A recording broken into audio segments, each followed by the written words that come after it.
जी, अस्सलाम वालेकुम। ये पेशेंट हैं, बहुत दूर से हमारे पास आई, मीरपुर आज़ाद कश्मीर से हमारे पास आई। पहले शादी को तकरीबन 5 साल हो गए थे। पीसीओएस था, लीन पीसीओएस था, एएमएच करवाया, 11 था, नेचुरल ट्राई की, नहीं हुआ।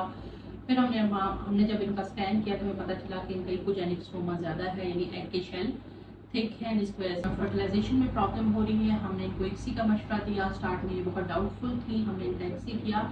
इनके 8 एम्ब्रियोज़ का हमारे पास बैंक बना और उन एम्ब्रियोज़ को हमने फ्रीज़ कर लिया। फ्रीज़ करने के बाद, थ्रो करने के बाद जब हमने इनका एम्ब्रियो ट्रांसफ़र किया, 2 एम्ब्रियो ट्रांसफ़र किए और इनका प्रेगनेंसी टेस्ट पॉजिटिव आ गया। आज एम्ब्रियो ट्रांसफ़र से पूरे 4 हफ्ते के बाद ही हमारे पास विजिट के लिए आई हैं। तो आज इनकी दोनों में से एक एम्ब्रियो चल रहा है, जिसकी कि हार्ट बीट भी आ गई है। पेशेंट बहुत ज़्यादा इंकरेज है, क्योंकि इनके लिए भी ऑलमोस्ट एक नामुमकिन सा काम था। जब ये हमारे पास आई थी बहुत परेशान थी, लेकिन इसी एम्ब्रियो बैंक बनाने के बाद जब एम्ब्रियो ट्रांसफ़र किया तो पेशेंट का अल्हम्दुलिल्लाह आज पॉजिटिव हो गया है। आप में से वो पेशेंट जिनकी प्रेगनेंसी नहीं हो रही है, वो अब जो जदीद तरीक़ाकार ऑफ ART, जो इनफर्टिलिटी के जदीद तरीक़ाकार है, उस पर जाके अपनी फर्टिलिटी को प्रिजर्व कर सकते हैं, ना सिर्फ बल्कि आप प्रेगनेंसी की तरफ भी जा सकते हैं। अब इनकी फर्टिलिटी हमारे पास प्रिजर्व है, 6 एम्ब्रियो हमारे पास पड़े हैं। अपना ये बच्चा डिलीवर करने के बाद साल 2 साल बाद अगर फिर नेचुरल प्रेगनेंसी नहीं होगी तो इनके पास ये ऑप्शन है कि आप अपना एम्ब्रियो ट्रांसफ़र करवाएं